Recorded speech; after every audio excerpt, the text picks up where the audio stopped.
Welcome to the Thought Balloons podcast.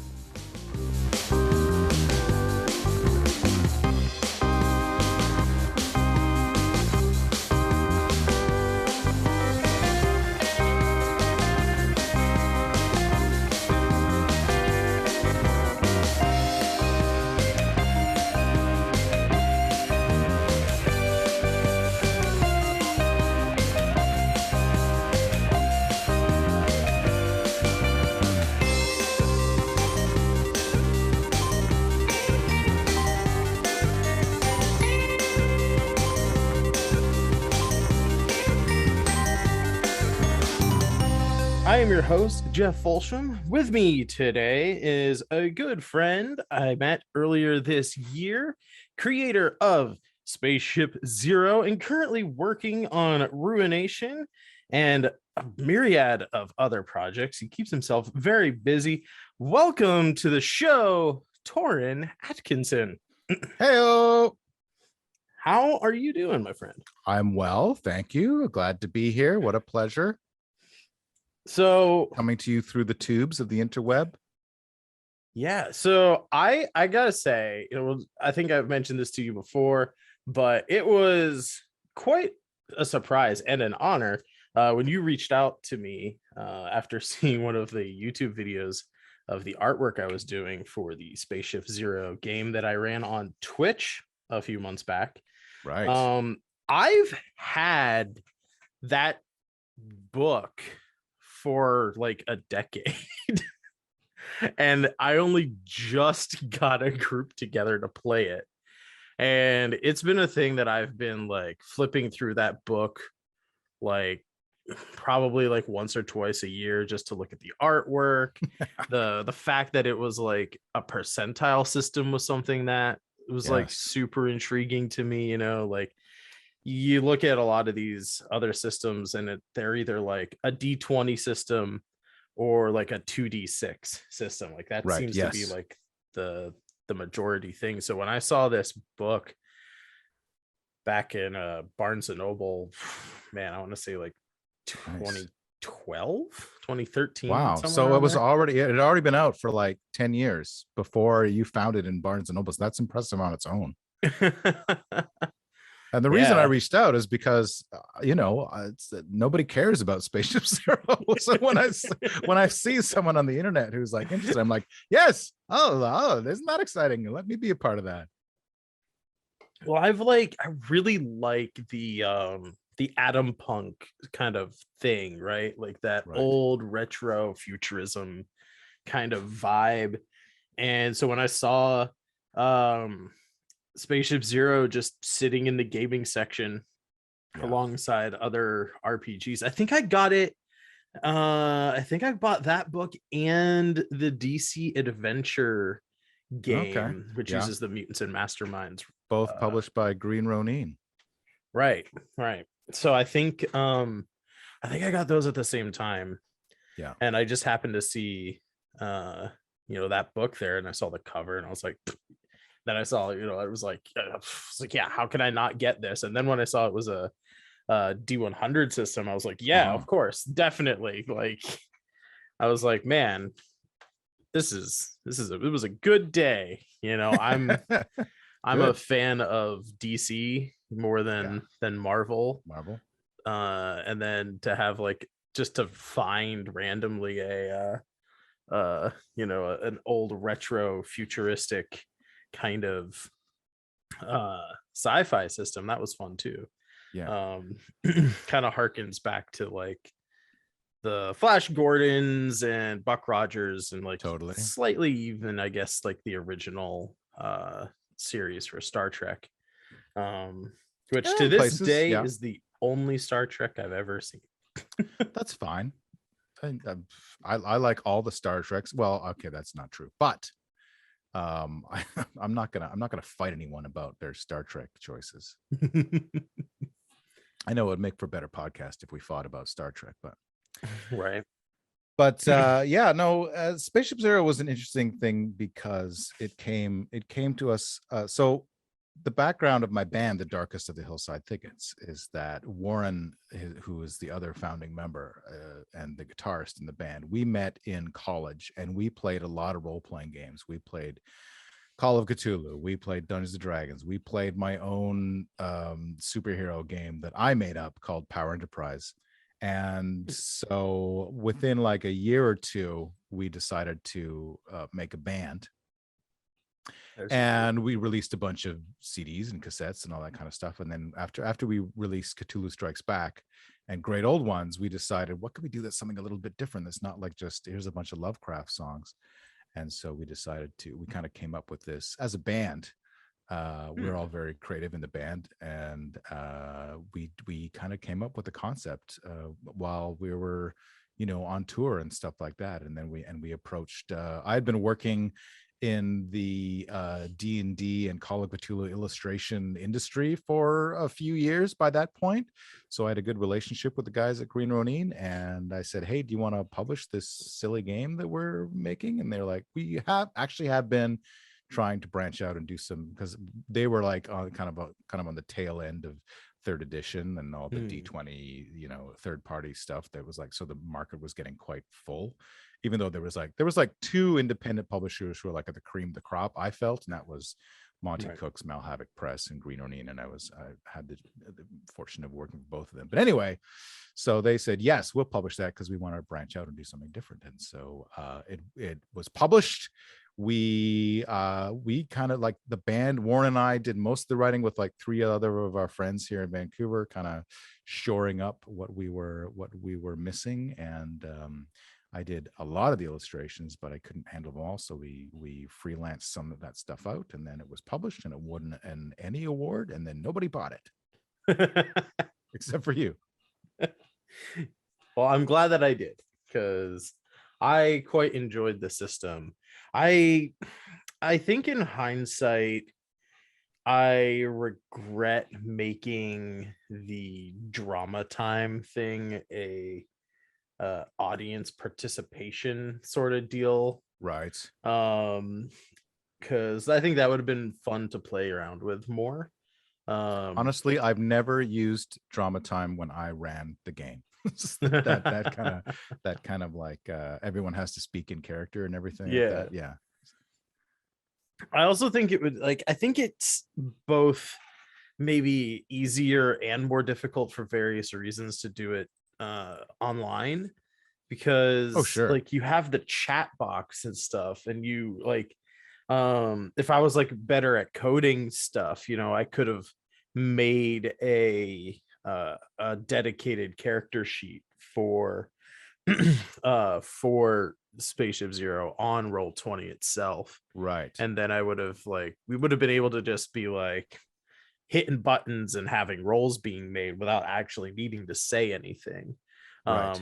Yeah. Whereas like in real life, you just write the stuff down on note cards and hold up a note card, right?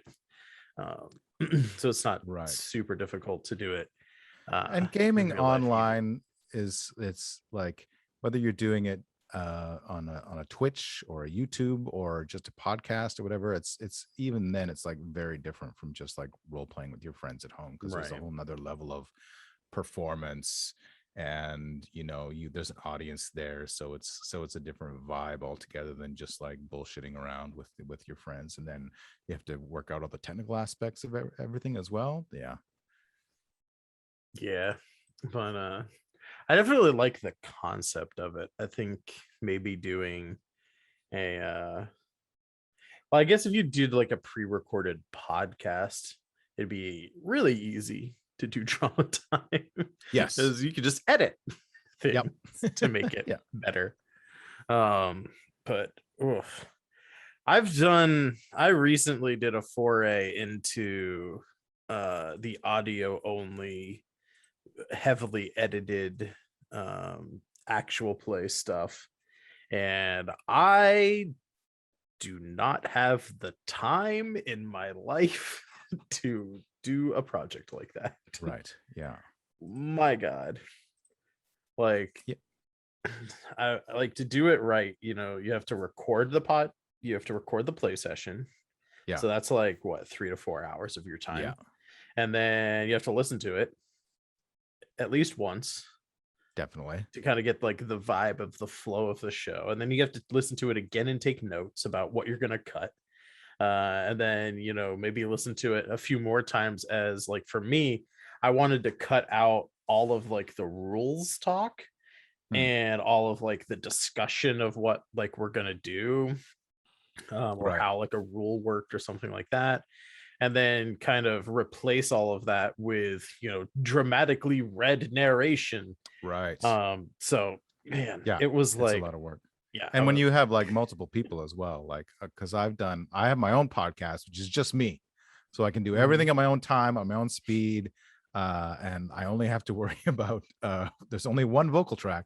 I usually put in sound effects or whatever, and music and stuff like that. But and then I had a podcast for 6 years called Caustic Soda, which was 3 or 4 or sometimes 5 people, and that would usually last, like the recording session could be like 2 hours, or sometimes the last episode we did was like 4 hours, and so that's like a lot of editing, right, yeah. and again, you're making decisions about what to cut and what not to cut. It Yeah, is that very was time something. consuming. It was very difficult too, because the group that I had for the game we were playing was Brindlewood Bay. I don't know if you've heard of it. No. I think you would like it, just in our few interactions that we've had. Brindlewood Bay is a Powered by the Apocalypse game, and it is basically think what if the girls from Golden Girls were the stars of Murder, She Wrote. Oh, nice. Okay. It's like old geriatric women solving actual murders. I do like it. I do like it already. Yeah, it is a really fun and funny game that is just ripe for humor. Nice. And going through that podcast, especially with the group of people that I was playing with, I was like, man, they are all so funny, and like, how do I like cut anything out? It's just like, but I don't. It's like, I don't know. It's also Powered by the Apocalypse is very rules light to begin with, so it's a lot of like narration, and I don't know. But yeah, just with everything else that I'm doing, I just don't have the time to edit it, which makes me sad because no one's ever going to hear it. But oh well. Anyway, since we're talking about to work, since we aren't talking about role-playing games, I got one question before we move on. Sure. You mentioned you were talking about an album. So did Spaceship Zero, was that a music project before it was a role-playing game? Yes, it was. We released the CD in, I think, 2000, and then the game either came out in 2001 or I think in 2002. So we came up with the idea for the the idea behind the CD is that it's a soundtrack to a movie that was never made. The movie, the mythology behind it was that this movie was a remake of the old German TV show, which was a remake of the old radio plays from the 50s of Spaceship Zero. And so, finally, it's being updated for the year 2000 with, with live action full feature film. And we were commissioned. The band was commissioned by the production to do the soundtrack. And so we got our friend Thomas, who's like who does more he plays guitar, but he also does electronica. He's like the secret sixth member of the band because he lives in New York, and that's very far away from the rest of the band. So he did we have some tracks on there that are like just instrumental, and then we have all the usual rock and roll tracks that our band is kind of known for. And we sprinkled in some Cthulhu mythos into, what with the deep ones in the spacesuits, the hydronauts, and some other stuff like that. And we also included we're going to put like a little video game and a screensaver on the disc. So when you put it into your computer, you can load up these games and everything, and it was all, and we had like liner notes, and the story was all in the liner notes and everything, and then like, oh no, the movie is not going to be made. It's going through production hell, but they've given us permission to release the album, so here it is, folks. And so so even throughout the years, even like up to the last like few years, I was still like, whenever I wanted to do like a weird project, like we actually finally did do the radio plays like 5 or 6 years ago, again with a bunch of my friends and one of the band members. We just all got together and we wrote out the scripts and we recorded them and we put them up on YouTube, so you can listen to the quote unquote authentic, recently rediscovered from what was thought to be a production fire or whatever. somebody had them in their basement, and we can re-release them, and like, I don't know, I made a comic book and stuff like that. So it was kind of like, it was always cool to see someone who's like you. I was really impressed with the amount of like work and everything you put into your drawings and doing the adventure. I mean, I think it's deserved, for all the work that you guys have put in. I will say that you definitely convinced me that it had been like an actual property before. Right? And all throughout the game book, like it all references all that kind of mythology. Like we actually have like one of the intros was written by, as if it was from one of the actors of the old TV shows. And I think that was actually Monty Cook had written that. The third edition D&D designer who went on to do Tolus and a bunch of other stuff. Very cool. So we credited him. He had his name in the credits, but not for that particular. It was just like he contributed, but we didn't say that was what he wrote. Right. And so there's a bunch and reviewers, like any reviewer who was like who caught on to the ploy, we were like, hey, just play along when they were doing their reviews. Yeah, I was definitely like thinking for the longest time. I think I figured it out before you reached out, but right. I wasn't quite sure. It was easier to fool people back in the late 90s and early 2000s when Google wasn't really a thing yet. I mean, or Wikipedia for that matter. I'm bad at Googling and like internet searching in general. Like I don't know how to use the internet, and I'm a millennial. I don't know. Oh no.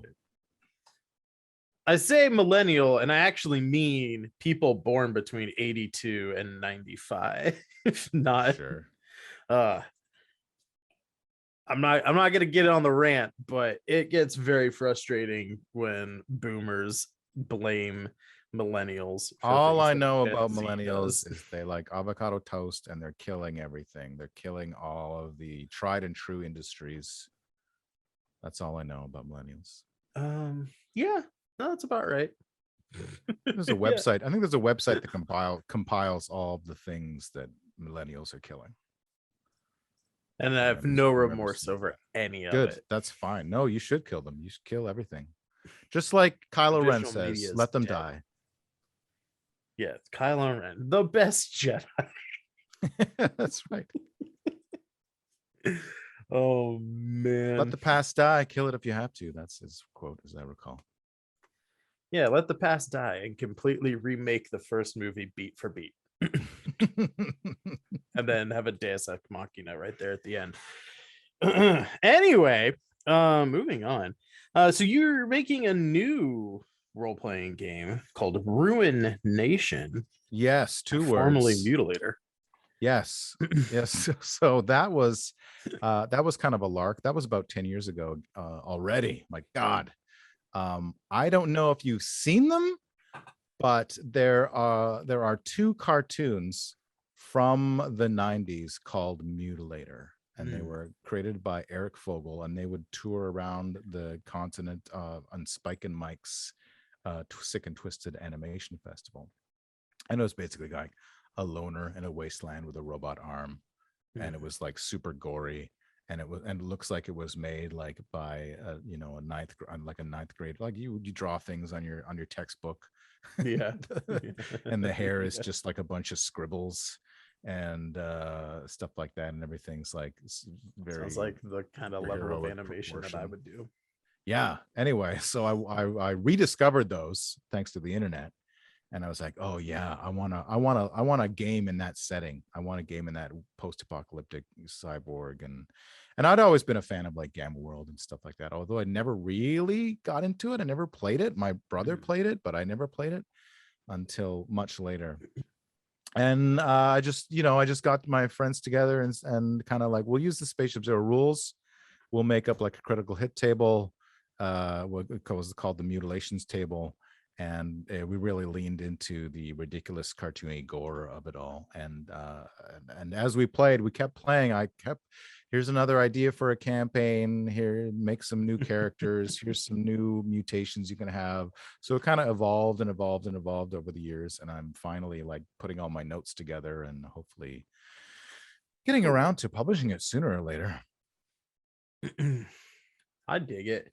It is a monumental achievement to put together a RPG game. Like, I had the idea to turn my comic book world into a RPG, like a generic setting that you could like Right. just put into whatever rule system Right. you So not like. even rules and everything, or Yeah, no, just yeah. descriptions of locations and Yeah. characters and like lore and things. And I had been using just Google Docs and like the header system and Right. the outline, thing to keep it all organized. Yeah. Yeah. And that is just, that in and of itself is like an insane kind of like how to keep everything organized and like all your thoughts, like, how do you put it all into a space that Yeah. is easily like navigatable. And like, Totally. man, I don't even Yeah, I to would. Yeah, actually put it into a I would book. have Oof. to. I'd have to, like, as I was going, I would have to print everything out and put it in binders and folders and stuff like that. Like, it couldn't just be on the computer. Yeah. And then, of course, I would I'd go have lunch or whatever and bring my notebook and then write a bunch of ideas down and then put that notebook somewhere and then forget about it and then grab a different notebook for the next time. So that's a whole thing. Yeah, one of my greatest sadnesses when it comes to the setting is I had originally intended the world of Ozrin to have a very like segmented or segregated kind of magic system where like if you are a pyromancer, you can only control fire, like actual flames, not like hot things, but like fire. And Okay. then like hydromancy is different than freomancy. One's water, one's ice. Like Mm, technically ice is water, but like hydromancers can only control liquid water. gotcha. Gotcha. And like sanguinomancers are blood magicians, right? Mm, So like I had like 40 or 45 different types of magic. Because when I originally created this world, it was for the noir stuff. okay. And I was like, oh man, this is easy. I could write an ongoing comic, super easy. Every story arc is a different, magic user. And that's Oh, 40 story arcs. And you say like 5 issues per story arc. That's like 200 issues. Like that's a career. I'm golden, you nice. know. That's how it works. And then of course I lost that notebook and I don't remember like half of those things.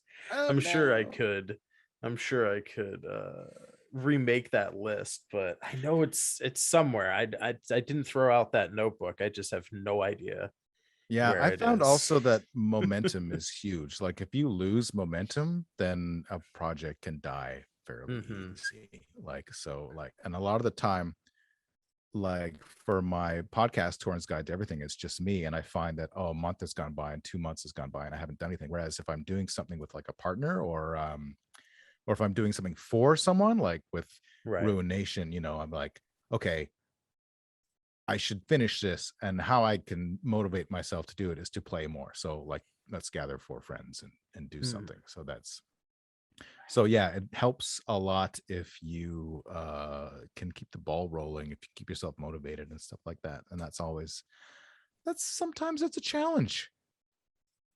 Yeah, it definitely can be. Right now, my biggest motivator to get my own projects done is the stupid kind of goal of wanting to produce more pages a day than Jack Kirby did. Interesting. I've always been very fast when it comes to art. Right. I'm not precious with what I do. Oh, you'd make a Um, good storyboard artist. I know. I actually I did go to film school. I think I've mentioned it on the podcast before. I went to film school for like 3.5 years. I Oh, dropped out wow. about 2 semesters before graduating. Um, and one of the things that got me into comics was the one thing about making movies and TV shows that I actually really liked was storyboarding. Right. I use a lot of what I learned about storyboards for to actually panel comic books. Totally. I went the other way around. I took a comic book. I'd been doing like little comics since I was like a kid, like just, Mm. just circles. And I had a character called the Amazing Sming, and he was a circle with some springs and 2 eyes. So I've been making comics forever. And then eventually I decided to, like, you know what, I should take, after the D&D illustration gig kind of petered out. I took some crappy non-artist jobs for a while. Mm. And then I decided, I'm going to pool my money together and take a course on how to make sequential art. And so I took like a course at the local community college with a guy here named Steve Rolston, who is a professional comic book artiste. And so I kind of was just making comics for like a couple of years. There was like a collective of comic people here in Vancouver called Cloudscape, and they would like, we're going to publish a book. We're taking submissions for this anthology. Here's the theme. Do whatever you want. So I would do, okay, here's 4 pages of a story. Here's 5 pages of a story. Here's 6 pages of a story. So I kind of built up my chops. And then when eventually my friend in the animation industry said to me, they're doing at Atomic Cartoons, they're doing Marvel motion comics. So you should apply to bring in your portfolio of comic stuff. And I got hired on the basis of that. And then I've been in the animation industry ever since. So, what is it like doing a motion comic specifically? Like, how does that differ from, say, like a normal cartoon? Right. Well, a motion comic is animation in the limited sense. If you think of those old Thor and Submariner and even Spider-Man cartoons, like they do have some animation, but mostly it's like they take panels of an existing, well, at least for the Marvel superheroes ones with like Captain America and Hulk and everything, they just took panels kind of straight out. They lifted them straight out of existing comics. And that's what they were doing back in, like, when I started, I was working on Astonishing X-Men and Wolverine motion comics. And so they had digital copies of the comic books, of course, and they would send them to the animation studio, and somebody in the animation studio would take everything was on one, there was no layers or anything. So we would have to, like, someone would have to cut out all of the characters, and then you would have a background artist fill in the backgrounds if the characters moved away from the spot where they were. It's kind of hard to visualize if you're not looking at a comic book page. Right. I actually did a blog entry on how it all works. And then you have to, if you have the thing with comic books, as you well know, is that a panel can be any size you want. Right.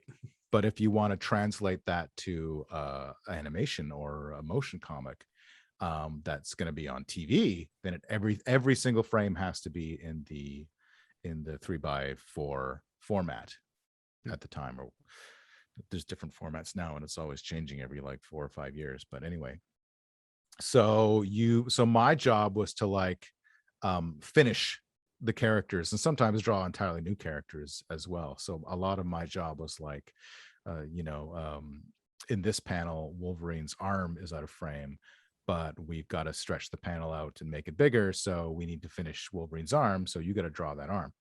And so a lot of my art, a lot of my drawings would just be filling out characters.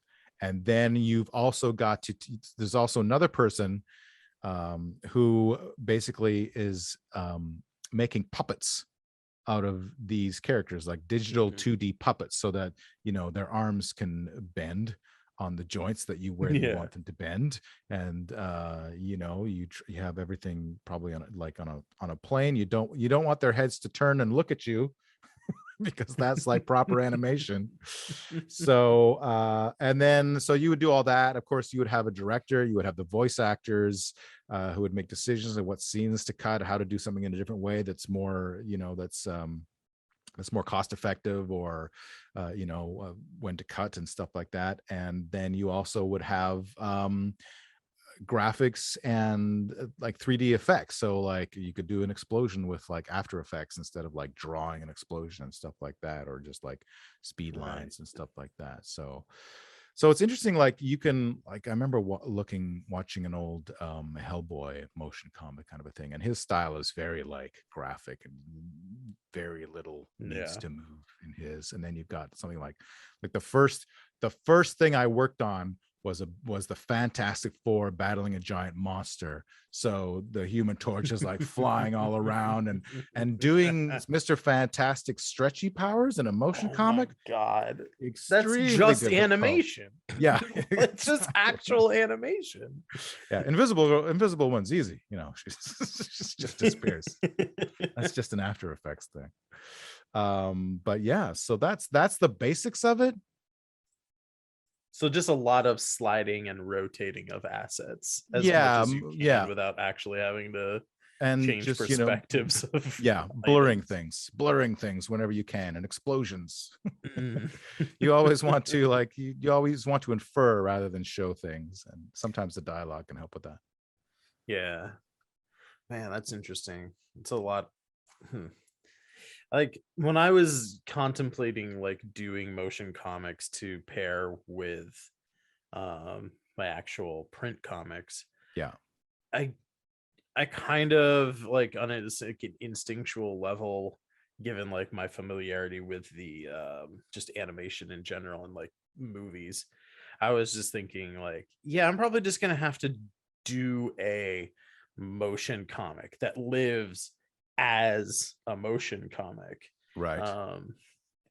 And like hearing you talk about having to turn panels like into a standardized like ratio, like a screen ratio, I was like, okay, definitely. Why would I put myself through the like pain of turning an existing comic into a motion comic? But I mean, if you're starting from scratch, if you're like making a comic and you know that it's going to be a motion comic, or you want to use parts of it as a promo to make a motion comic to like promote the actual comic that you're doing, then that's something else. And you can kind of like, nothing's drawn yet. You can like all plan it out. And the software is actually much more powerful than it was when I was doing it 10 years ago too. So like I do all my storyboarding in a program called Storyboard Pro, and we started using that only like 3 or 4 years ago in the industry, really.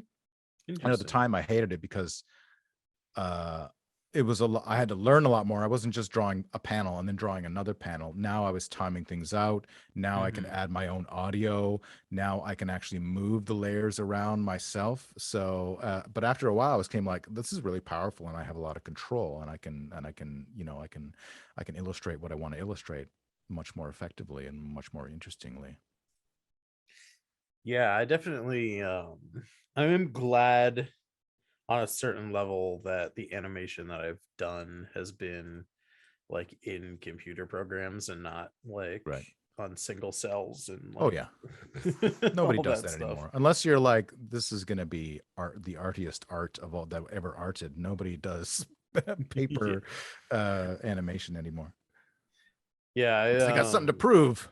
I and I did I'll just mention briefly that I did a promo for my Ruination game using Storyboard Pro, and it's 3 minutes long, and I kind of did it in my off hours, like when I was working, and there was like, we don't have any work for you, or waiting to hear from the client or whatever. I would just kind of like do an hour or two whenever I could, and after about a month, I basically had a workable finished thing.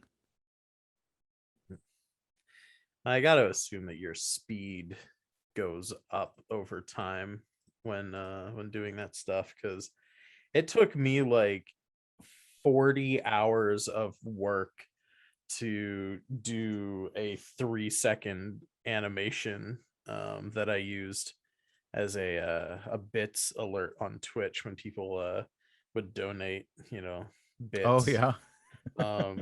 The gnome artificer of my medieval fantasy title would pop up from below the screen, like as if he was standing up, and then he would lick the screen with a coin on his tongue. And then he would fall backwards, and the coin would slide down on a trail of spit. Oh wow, I want to see that. It was like 3 seconds, maybe 3.5 seconds long, and it took me like 40 hours, but I was hand drawing every right. That's frame something else. Yeah. Too. So I guess I don't do that. I've never done that. It's probably Hopefully I never will do that. Bad idea. And I'm not, and a lot of people get like say that because I work in animation, I am an animator, but I do not know how to animate. I am not an animator. It's storyboard artists and animations, like two different very things. Like I build the floor plans that the animators work on. Yeah, so you're basically capturing like keyframes, right? Yes. Yeah. I'm making cinematography choices. I'm making acting choices. I'm making blocking choices, and then when the storyboard supervisor and then eventually the director, they might change everything around. But I'm basically, as a storyboard artist, I get the script, I get the dialogue, the lines from the actors, but not always. Probably about more than half the time we get the finished lines. And then you have a meeting with the director saying, here's kind of some ideas and what we want to, here's the tone and what we want basically in the finished product. And then they more or less leave me alone for a couple of weeks, and then I hand it in and they say, fix this, fix that, this is great, this is not so great, and then we move on. How often do they say this is not so great? I had a meeting today. There were some scenes that I had some just minor tweaks, and then some scenes they're like, the worst is usually when the client doesn't know what they want. Like, let's say Netflix or I don't know, Sony or whatever. They will hand in what they ask for, and then they've changed their mind, or what they asked for wasn't really what they wanted and stuff like that. But then by that time, usually it's out of my hands. It's into the, I've also worked as a storyboard revisionist, which is a different position. And usually by the time the client sees what I've done, I've moved on to another part of I moved on to the next episode. Right. But I have been in the position where, like, as a storyboard artist, you're not really supposed to like start scenes from scratch, but it does happen. Interesting. Yeah. Working with clients who don't know what they want, that is a very relatable thing. Right. Yeah. Oh man. I try my hardest not to do freelance work for that reason, because there's so many people out there that really don't know what they want. But yeah, I want to say they know it when they see it. Yeah, that's too much work. And like the knowing it when they see it part is always fun, because like I was lucky that some of my professors taught us to do like at least 10 thumbnail designs of a specific project, if not 30, right? And so when I get client work for people, the majority thing that I do for freelance art is like character portraits for people's like role play characters or whatever. Cool. Yeah. And I'll do like half a dozen to a dozen different poses, and they'll be like, oh, I really like this one. And so I was like, cool, we'll work up this one. And then there's like that line of they'll know it when they see it. You get all the way up to like having inked a piece and like, well, I'm not actually feeling this. I'm like, okay, but I gave you like a dozen choices. And they're like, but they were just stick figures. I was like, yeah, but like your imagination, use it. You play D&D, you should have an imagination about these things. So when you let me ask you this, maybe this is too much behind the curtain, but when somebody comes to you and wants a portrait, do you like have like a contract and how the number of revisions of everything that you do, or is it just like kind of like a gentleman's agreement? It's halfway in between. There's nothing on paper, but I do tell people that my like general work style is we have like a discussion in the beginning, kind of like about who the character is, not just like what they look like, but like what is their attitude like, because that'll determine things like poses and their general like facial expressions and stuff. And then we also talk about like what they actually look like as far as like armor and, you know, different accoutrements that they may have. Then I go and do the thumbnailing, so like a bunch of sketches of different poses that I think would work. And then I give that to them. They either pick one or tell me to, you know, iterate some more if they don't like any of them. And I try and do like one or two rounds of revisions. But I work pretty quickly. And so if people need like some more stuff, that's, you know, I try and get them what they want. The one hard and fast thing is once something is quote unquote finished, because what I do is I do send a lot of this stuff with watermarks on it. Oh yeah, I see. Once something is quote unquote finished, I will send them the finalized non-watermarked version of something. You know, after getting the full payment. I do half up front now because I've been burned once or twice. Good. So yeah, once full payment is remitted, I give them the non-watermarked versions, and then I say, okay, we have one final like thing if you need to tweak small things here and there. Because I do understand that sometimes it is difficult to be like giving corrections when there's like a watermark partially obscuring things. Okay. So I do give them that benefit, but I try not to like, I don't get into that revision like hellhole a lot. Sure. Yeah. Because I'm just like, you know what? If you want someone to do it differently, then like I'm pretty good at ascertaining why, like, or what they really want to be changed. And it is either going to come down to they're just either being really nitpicky, so like having those limited revisions helps that part, or they just don't want this kind of the way I draw something, which is something I can't change. So this is like, well, at that point, go, you know, I wanted it in Bill Sienkiewicz's style. Yeah, why didn't you draw my character like a Disney princess? Why does this look like something Mike Mignola would draw? That's right. I was like, because I'm a dark noir artist. Like, I don't know, what do you want from me? Like, I don't know how to do that other stuff. Yeah, so limited revisions. I try not to get sucked into all that. But it can be frustrating when you're like halfway through the ink work. And they're like, yeah, I actually don't like this pose. And you're like, all right, well, back to the drawing board.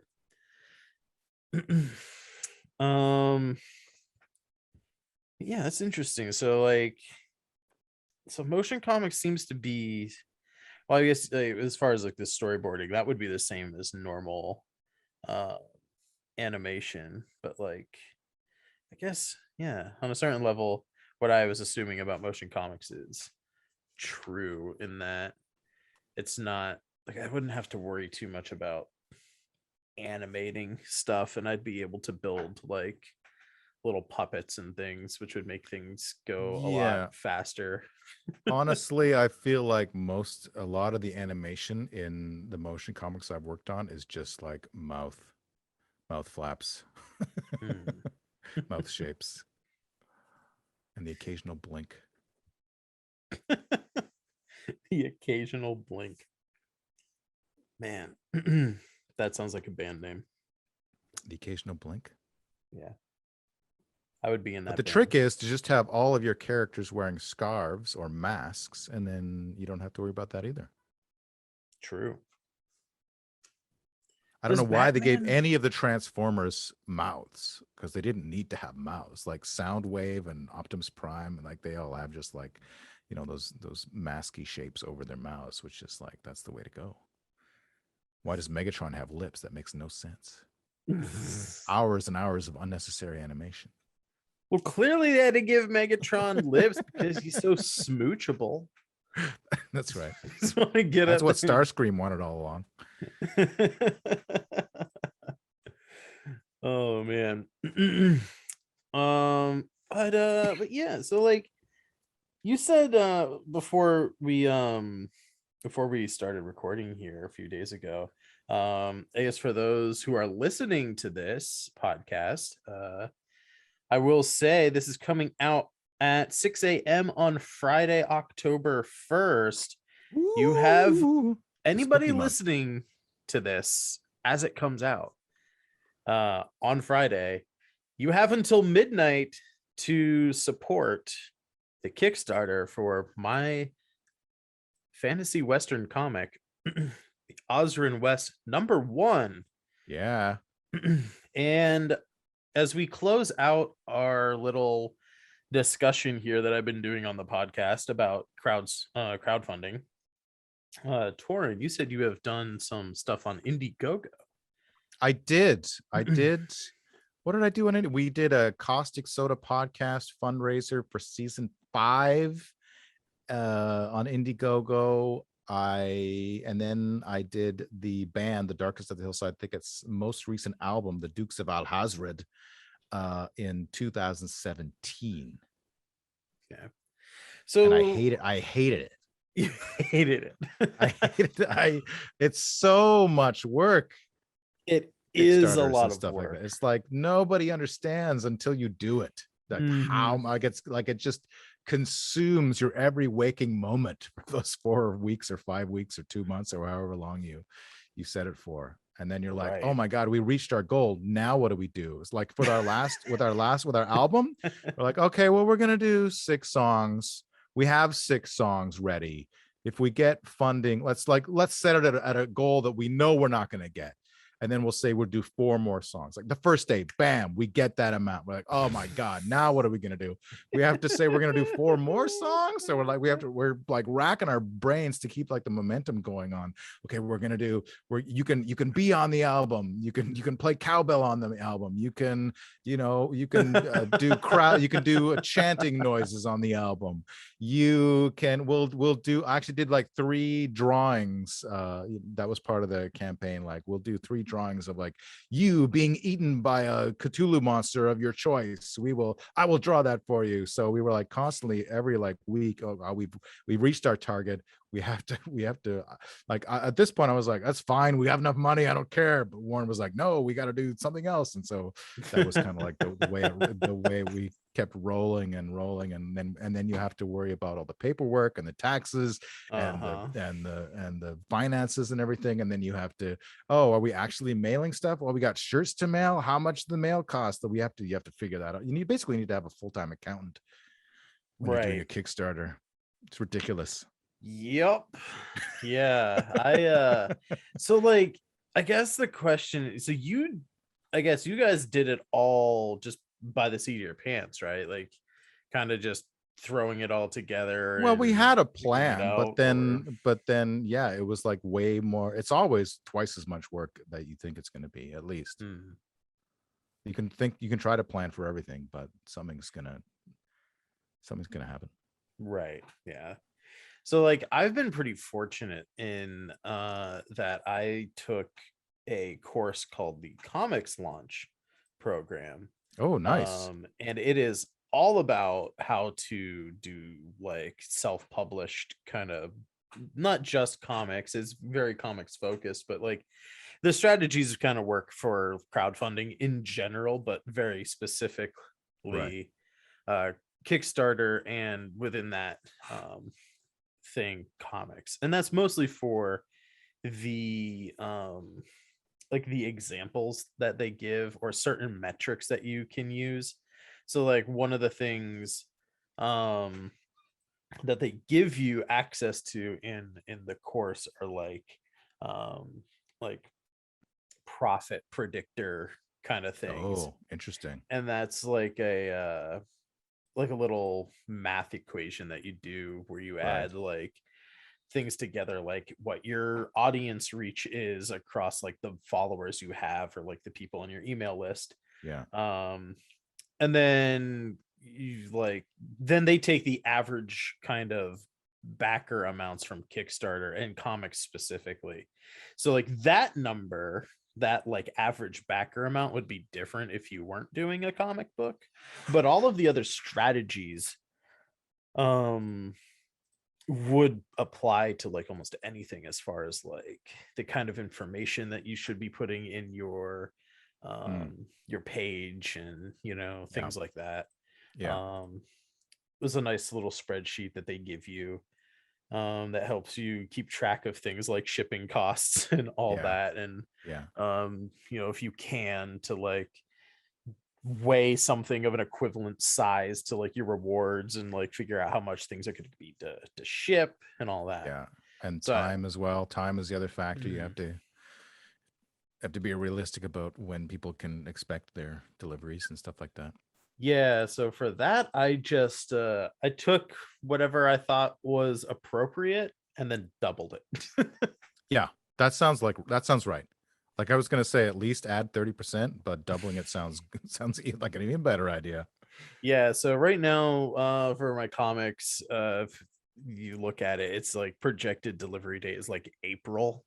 I'm hoping to hit that well in advance of April, depending on whether or not we get all of our stretch goals. That will play a factor into it. Currently my colorist is coloring Highway Robbery, which is the stretch goal that we are trying to unlock right now. This is Tuesday night, has yet to be unlocked. By Friday when this comes out, who knows, maybe we'll have blown past that by leaps and bounds. But we do have one other stretch goal for actual content in this book, and as I can't ask that artist to like start working on that before I know we're gonna have money to pay him for that work. So totally, if that stretch goal gets unlocked, then there's going to be a little bit of time while I wait for Mick to finish up that art before I can send it off to the printers. But if we don't unlock that stretch goal, I should be able to send this thing off to the printers like the day I get the Kickstarter surveys back. Cool. Because one of the questions I ask in the survey is what name people would like to be credited as, people do get credits in the book. So I can't finish that page until I get all those surveys back. Gotcha. But once I get that back, it's really just like, all right, ship it off to the printers, get the stuff printed that I need to get printed. I think a few people have purchased the wooden stickers and the mini posters, so I'll have to get those made. But yeah, I have a lot of that stuff like figured out, and I'm doing a print to order kind of thing. So each tier pays for itself with a little bit of profit. So I'm hoping, fingers crossed, that I don't get, bit in the ass by like a shipping price increase that I wasn't aware of. And shipping's gotten real bad over the past 2 years during the pandemic. I also I wasn't aware that my printer that I use to get my stuff printed, because I've printed other things before, I just never have done a crowdfunding thing.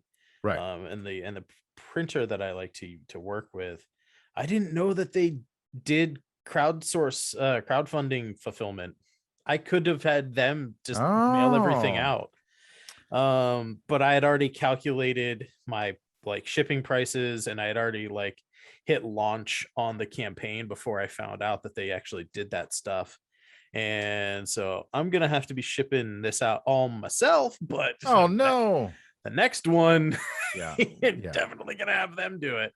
Yeah, we basically had when we were doing Caustic Soda, we were doing a lot of get together and do packing and mailing parties with the crew. And I'll probably do an Indiegogo for the Ruination book when I get that done, just so I can pay the copy editor and layout person, because I don't feel that confident to. And you should never edit your own work. We all know that. Right. Yeah, that's definitely something that I've been learning over the past year as I work on the medieval fantasy graphic novel. I started out getting sensitivity readers because as a mostly straight white man, I do not have the life experiences to write the I mean, even something as simple as a female character, I don't feel like I'm very comfortable writing those characters accurately. Then, add into the fact that like I want to provide representation for people. I think it was back in the 2016 election here. One of my friends said that she was voting for Clinton so that her daughter could grow up in a world where her daughter could visually see a female president and know for a fact that that was something that she could attain. And it was like, in that moment, I had thought to myself, well, like, all you need to be is 35 and an American, like a naturally born American citizen to be president. It didn't really occur to me, being a mostly straight white man. It didn't really occur to me that actually seeing someone that looks like you in a position is a really big thing, right? Like, obviously, like, name one thing that a straight white man hasn't done. But I mean, look at all of the female presidents that America has had already, though. Oh wait, exactly. And so when I heard that, I just like, it changed my perception a lot. And now it's just like, well, why not make the main character of my book, a female, or, someone who isn't me personified in like my ideal form, right? And so like it started with like beta readers and sensitivity readers, just to make sure that like my characters were, not like offensive stereotypes. And I learned very quickly that there was a lot of stuff in there that I thought was like perfectly fine that didn't make sense just on like a story level. Right. And it was like very much that whole thing they warn you about in script writing classes, or fiction writing classes, where if you get to you're usually too close to the subject matter, and you'll forget like very obvious things that need to be explained to the readers, and various things like that. I definitely fell into that like trap. Totally. Got to be careful. So when you were setting up the Indiegogo page, like, did they have like a story section, right? Like, oh, I don't remember. What do you mean by a story section? Well, on like Kickstarter, what's your own personal history and stuff like that? Like, I remember there being sections like, what are your qualifications? How can you tell your customers that you're actually good at what you do and you're going to finish your product? So here it's like your main kind of like your main body of the page, where like you describe stuff and you put down pictures and all that stuff. They call it the story section. Oh, I see. Yeah. Because like for the Kickstarter program that I have, that I've been doing this comics launch thing, they give you some pointers about like how to like do the layouts and of like, or not the layouts necessarily, but like how, like what things you need to hit.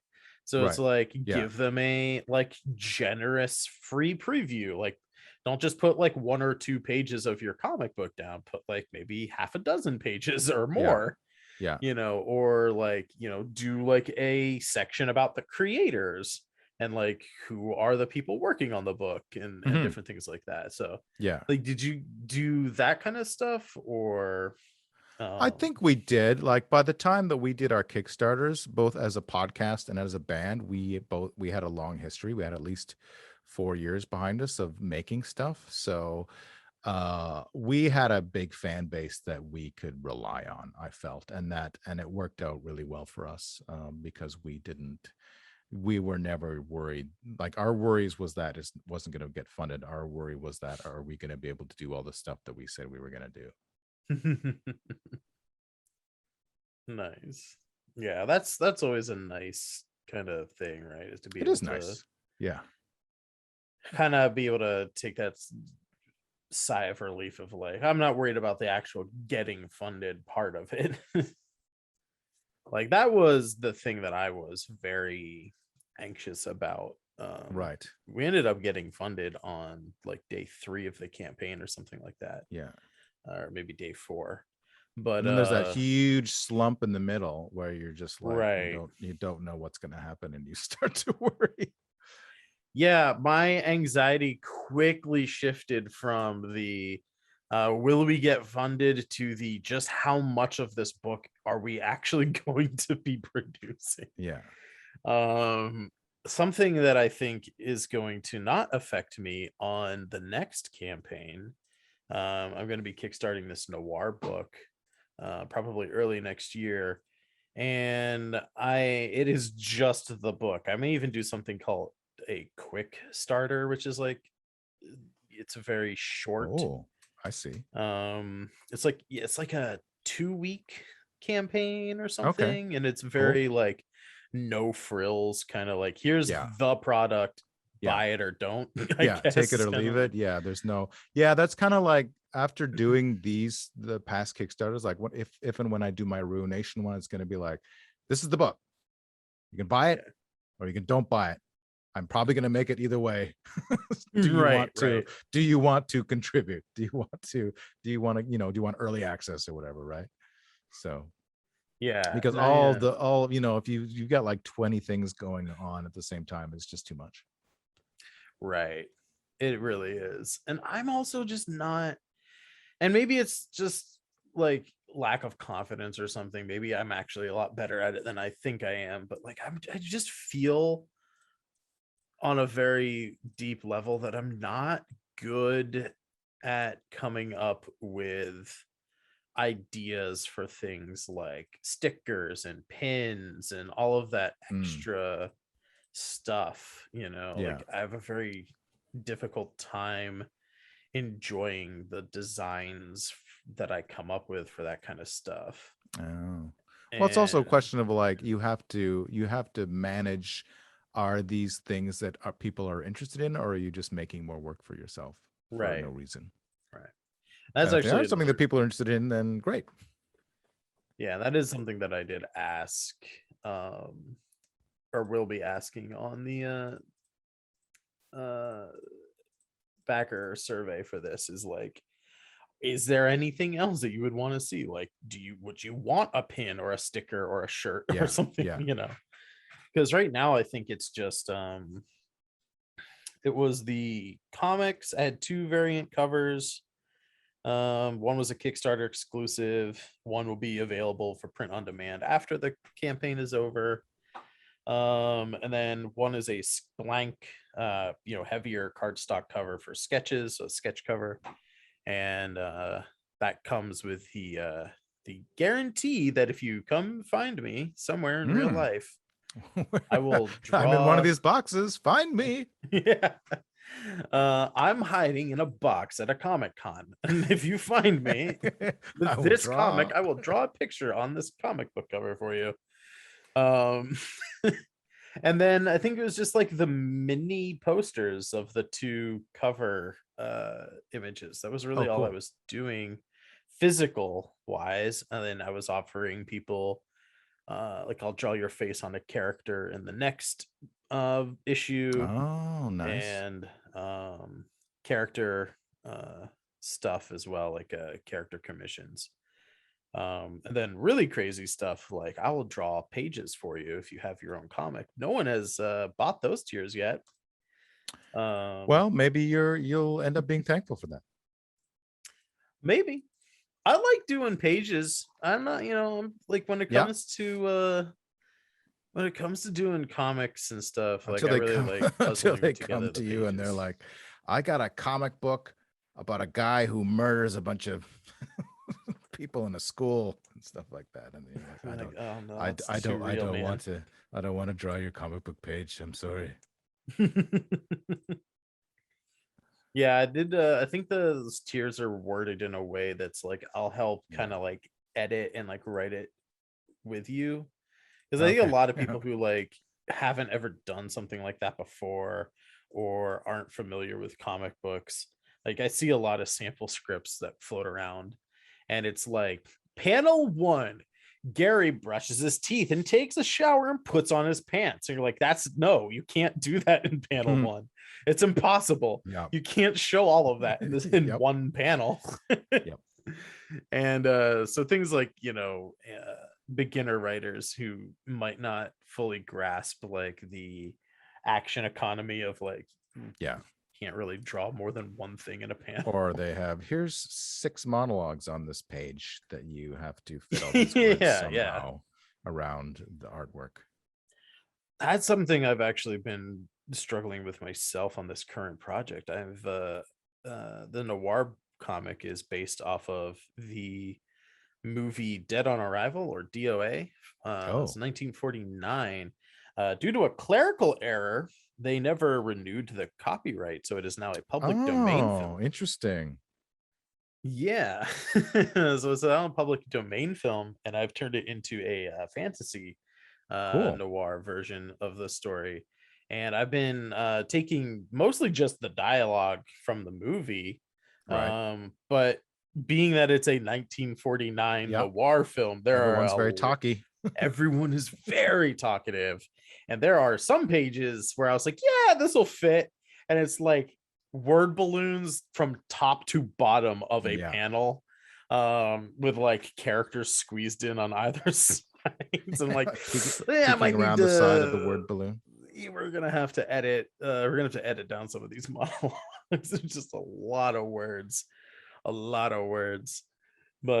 I think it was, I don't remember who told him it. I think it was Alan Moore who had that issue when he first started doing comics. I think he was like a novelist or a short story author before. I can see that.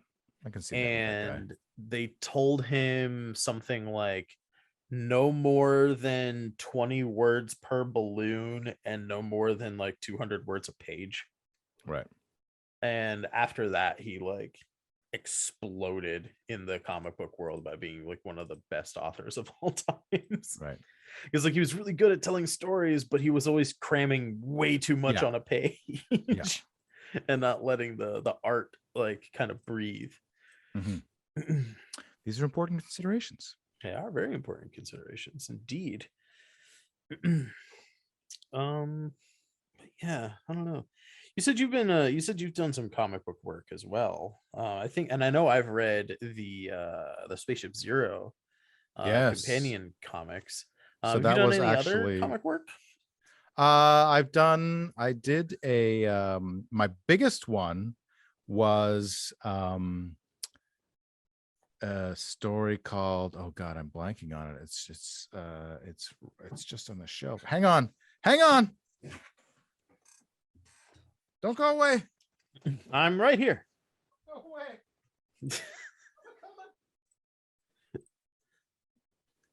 There he is. I found it. My friend Kevin and his writing partner wrote a story which was called Reggie Town. And it was like, oh, it's like 25 pages or something like that. It was a lot of pages at the time. It was, yeah, maybe even more than that. Yeah, it's looking like it's like 30 pages or something like that. But it's all very kind of slice of life. Like, it's not like superheroes or anything. It's just about a druggie living in a druggie town and taking drugs and stealing babies and stuff like that. And it was an anthology called wholesome Acts of stealing babies. yes, a crime comics anthology called Acts of Violence, and that was the biggest one. And then I'd done a couple like I've done some.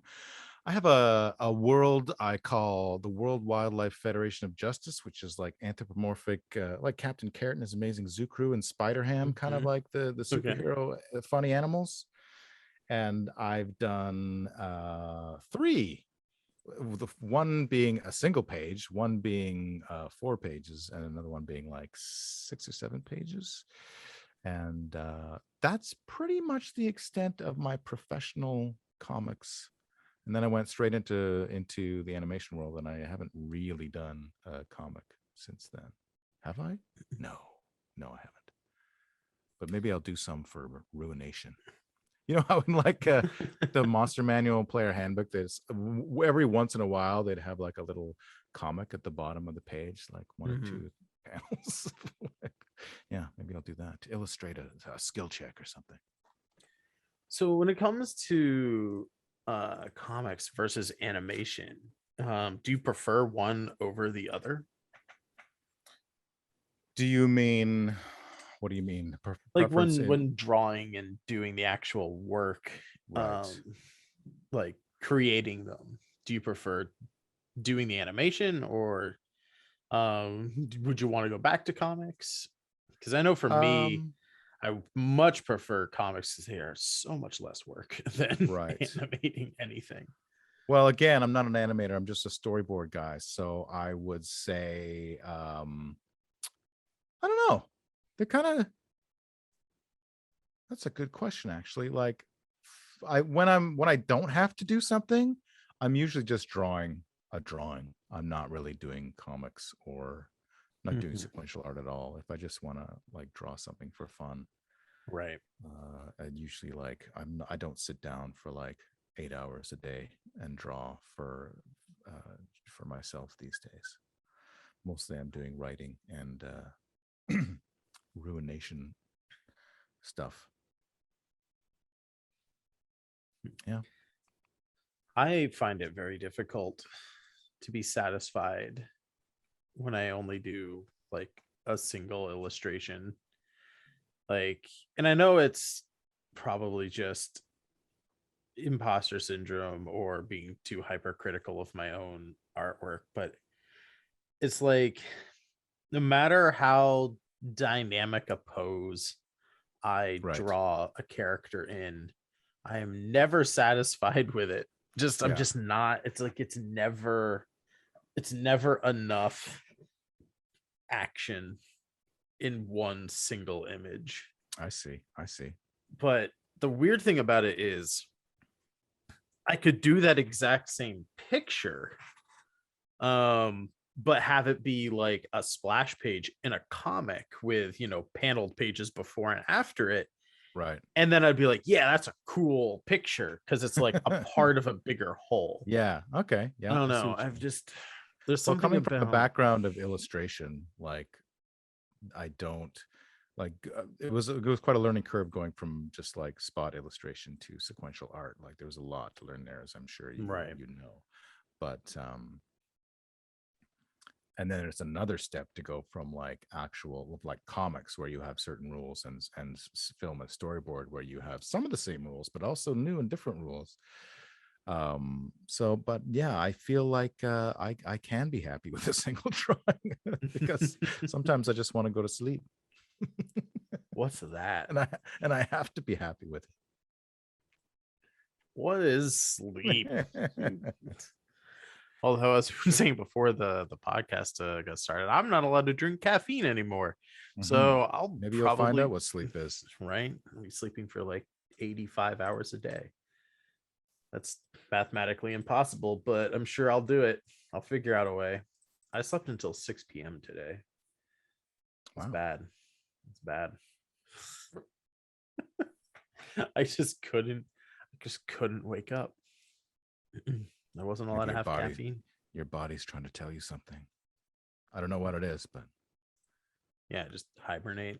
It's winter, and I'm a bear.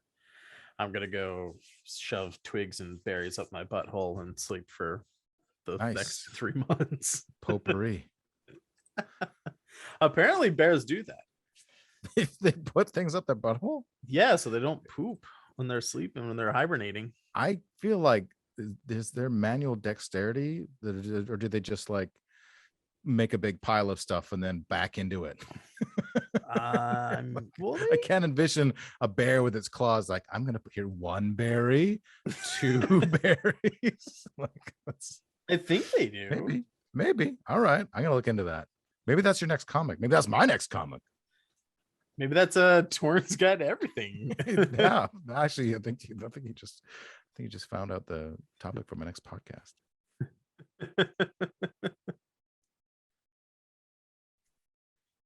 Yeah. Okay. So according to Naturally Curious with maryholland.wordpress.com, during the months when they are dormant, black bears have what is called a fecal plug that blocks their gastrointestinal tract. Much of this plug consists of hair that the bear ingests while licking its coat. Okay. Yes, I had heard a couple like a day or two ago that they shove things in their butt. Which I was also kind of like, about. Yeah. But I heard it from a mildly credible source, a YouTube video of some variety. But yeah, I don't know. There you go. You research. Well, I'll ask. Go research. We have bears not too far from. I'm in Canada, so we have bears. They're all over the place. Yeah, they're about to go into hibernation. I saw signs recently saying, "Do not. The bears are about to go into hibernation. Don't mess with them." I don't know, like why. Any time of the year, why would you mess with a bear? Why do we need a sign now? But anyway. Mm-hmm. I mean, most of the time they're just out, lazily looking for honey and garbage, talking mostly to garbage. A bunch of tigers and jackasses, right? I think so. I think that's how that works. Just wearing t-shirts with no pants. Yep. Oh boy. Yeah, so usually at the sort when we kind of come to the end of the podcast here, normally I would go to Patreon submitted listener questions at patreon.com/Fulsham_art. For just $1, folks, you can get access to our Patreon exclusive members area on the Discord, and you can submit questions to be answered here on the podcast. However, we have run out of those questions. Oh, no. Gotten any new ones. Nobody wants to know things. Yeah, interesting. Also, I have a section for that, which is also empty right now, just general listener questions. So if you do not want to support the podcast through Patreon for even just $1 a month, you can just join the Discord community and submit questions there. So we'll default to the question that I like to ask people. Nice. At the end of the podcast, which is, do you have any advice for the listeners, be it some grand philosophical life advice, or maybe getting into the animation world or comics or RPG stuff, maybe career advice, just any piece of useful wisdom that the listeners can take with there was something that I've been thinking about recently. And do you know the Simpsons? Have you heard of this TV show cartoon, semi-adult cartoon called The Simpsons? The Simpsons. Do you remember? And do you remember Brad Goodman? Brad Goodman. No. He was okay. Well, let me get the actual blurb here. You Brad. said Brad Goodman. I was thinking of the actor Brad Garrett from He is a Everybody Loves Raymond. self-help guru. Those are the words I was looking for. And Aha. he appeared on the episode Bart's Inner Child. And do you remember the Feel Bad Rainbow from the Simpsons episode? We have the Feel Bad Rainbow. Okay, well, you got to go and watch this episode, Bart's Inner Child. Brad Goodman had a thing. He was having a seminar, and of course, all the town is like kind of hopping on his train, on his the part of the theme of the episode was like, do what you want. And the lesson was everyone can't just do what they want all the time, or there'd be chaos and civilization would crumble. But one of his things was he was talking about being, instead of a human being, you're a human doing. And Bart and he said, and then what comes next? And Bart says, a human going. And he was like, wanted to lead the seminar, and that was hilarious. But that statement is actually based on a real psychologist, a real counselor type person, and who wrote a book and has you can watch his talks on YouTube and everything. I can't remember his actual name, but about 10 years ago, I started going to therapy, and I realized that I was a human doing, because I would spend maybe this is something that you might struggle with as well a little bit. I'm not here to be your self-help guru, but this is just something I've been thinking about, is that I would spend all of my time creating and being productive and feeling like that was a reward in and of itself. Mm-hmm. And it's something that I still struggle with to this day. And going out to nature, whatever, but bringing like your writing book, so you could constantly be working, no matter. And the counselor guy would, when I was reading his book or watching his seminars, he would usually talk about the husband who wouldn't go home. He would stay at work until like 9 or 10 p.m. and go home, and he wouldn't interact with his family, he wouldn't interact with his children, and he'd just be constantly working, and that was kind of the idea of the human doing instead of the human being, because you're not taking time to just be with yourself, to not worry about your schedule, to not worry about your work, and you're taking time to connect with the other people in your life and have real conversations and understand yourself, and not just not have your world just be what you're working on. And that's something that I've been thinking about a lot lately. And so to answer your question in a short way, don't be a human doing, be a human being sometimes. That's my word of advice. I like that. And watch that Simpsons episode, and you'll get a chuckle. Yeah, it's definitely something I have struggled with recently, for sure. I think for a long time I was a human being, and now I am a human doing. I think having a balance between the two is probably the better place to be living in. Yeah, for me, I was always a human doing, and I slowly started to become less of a human doing and more of a human being. And I think that's the way to go. Yeah, I don't not to get too like deeply into my own psychological issues, but I think it was like one of these things of when I finally had something, to be overly dramatic here. Please do. To be overly dramatic, when I finally had something to live for, right? That's when I became a human doing, right? Like before I knew that like comics was the thing that I wanted to do, and like now I have like, God forbid, I have a 5-year plan now. Oh wow. Like, even a 10-year plan. Even I don't have a plan. I'm just living by the seat of my pants every day. maybe that's part of being a human being instead of a human doing. I don't know. That's the thing, is like before all of that, like I was just sort of just taking it one day at a time, living in the moment, and not really caring about like what I was going to be doing tomorrow, let alone what I was going to be doing in 3 hours. Right.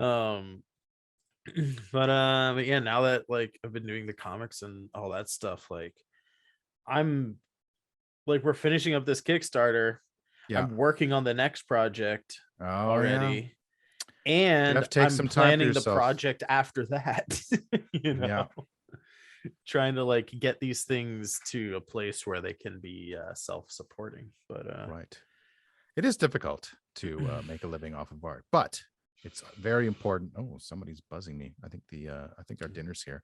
But well, that is a perfect time to take some time wrap for this yourself. up. And you take some time for yourself with a nice tasty dinner, and I'll take some time for myself as I edit this wait, no, that's not taking time for myself. Damn it. Thank you so much for being on the show, Toren. If you would like to let the people know where they can find you on the internet, what you're doing, what projects they can support you on next, I will give you the floor. Oh, thank you. Well, I am Toren Atkinson. You can find me on the social media, usually some rearrangement of Toren and Atkinson, but also I think I'm a Toren Atkinson artist on Instagram, and I'm on Facebook, Toren Atkinson artist. And what other social media platforms are there? Other ones that I probably It's at never. Thickets on Twitter. That's right. I usually go on Twitter only when I'm trying to sell my artwork, so nothing useful will be on my Twitter account. Just me plugging stuff.